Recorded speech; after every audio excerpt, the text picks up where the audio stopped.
మొన్న జరిగిన ఎన్నికల్లో చంద్రబాబు నాయుడు గారి నేతృత్వంలో కూటమి అధికారంలోకి వచ్చిన తర్వాత వాళ్ళు మొదటి రోజు నుంచి కూడా target Jagan, target YSR Congress party, దాన్ని ఎంతవరకు మనం బలహీనం చేయగలుగుతాము అనే దాని మీదనే వచ్చే ఎన్నికల్లో మన గెలుపోటములు ఆధారపడి ఉంటాయి అని వాళ్ళకు తెలుసు. కాబట్టి ఫస్ట్ నుంచి వైసీపీని బలహీనం చేయడం మీద దృష్టి పెట్టారు.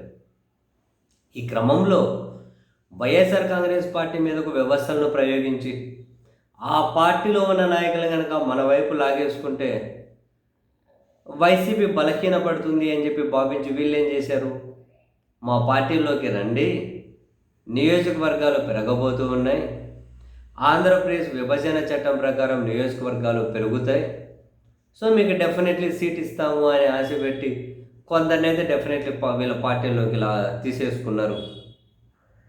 అయితే ఇప్పుడు ఆంధ్రప్రదేశ్లో రాజకీయ పరిణామాలు డెఫినెట్లీ ఆసక్తికరంగా మారబోతున్నాయి. అది కూడా ఆంధ్రప్రదేశ్, తెలంగాణలో విభజన చట్టం ప్రకారం నియోజకవర్గాలను పెంచాలి అని సుప్రీంకోర్టులో పిటిషన్ పడితే దాన్ని కొట్టివేసుకుంటూ సుప్రీంకోర్టు ఇచ్చిన తీర్పు ఏంటి, ఏ చట్టమైనా రాజ్యాంగానికి లోబడే ఉండాలి, రాజ్యాంగ నిబంధనలకు లోబడే ఉండాలి. సో ఇప్పుడు ఆంధ్రప్రదేశ్ విభజన చట్టం రాజ్యాంగ నిబంధనలకు మించి అయితే కాదు కదా, అందుకని దీన్ని కొట్టేస్తున్నాం. దేశంలో జనగణన పూర్తి అయిన తర్వాతనే నియోజకవర్గాల పెంపు దాని ప్రకారమే జరుగుతుంది అని. అంటే ఇప్పుడు ఏంటి, కేంద్రం నోటిఫికేషన్ ఇచ్చింది, జనగణన 2026 అక్టోబర్లో ప్రారంభమవుతుంది. ఫస్ట్ కొన్ని రాష్ట్రాలు, జమ్మూ కాశ్మీర్, హిమాచల్ ప్రదేశ్, ఉత్తరాఖండ్, ఈ రాష్ట్రాలలో, తర్వాత మిగిలిన దేశం 2027 మార్చి. అక్కడ స్టార్ట్ అయితే నీకు ఎంత లేదన్నా 3 ఏళ్ళు పడుతుంది. సరే, ఇది ఎంత డిజిటల్ యుగమన్నా 2-2.5 ఏళ్ళు అయితే టైం పడుతుంది. ఆ జనగణన పూర్తి అయిన తర్వాత నియోజకవర్గాల పెంపుకు సంబంధించి ఒక కమిటీ వేయాలి, ఒక ముసాయిదా ప్రకటించాలి, ప్రజల నుంచి వినతులు స్వీకరించాలి. సో తక్కువలో తక్కువ 2034 ఎన్నికలప్పటికీ ఏదైనా కనుక నియోజకవర్గాల పెంపు అనే అంశం ఉంటుంది, వేరే అవకాశమే లేదు.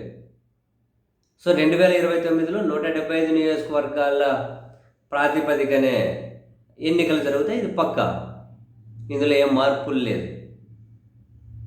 అయితే ఇక్కడ వైఎస్ఆర్ కాంగ్రెస్ పార్టీ నుంచి నేతలను ఈ పార్టీలోకి ఆహ్వానించాలి, ఇది ఆశ పెట్టి అనుకున్నా అది కుదరని పని.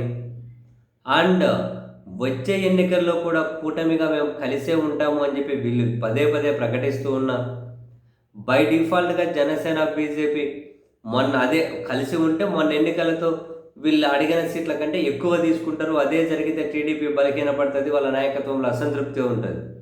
సో ఇవన్నీ కూడా వైఎస్ఆర్ కాంగ్రెస్ పార్టీకి అనుకూలంగా ఉండే అంశాలే, ఇవన్నీ అనుకూలంగా ఉండే అంశాలే.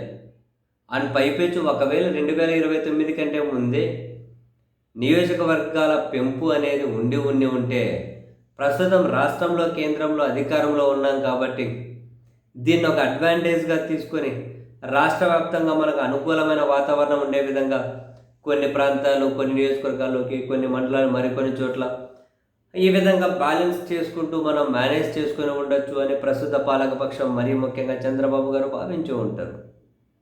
సో ఏ విధంగా చూసినా వీళ్ళ రాజకీయ ప్లాన్లు అయితే 29లో వర్కౌట్ అయ్యే పరిస్థితి లేదు. ఏదున్నా నియోజకవర్గాల పెంపుతో ముడిపడి ఉన్న రాజకీయ ప్లాన్లని 34 ముందే అమలు చేసుకోవాలి, 34లో అమలు చేసుకోవాలి.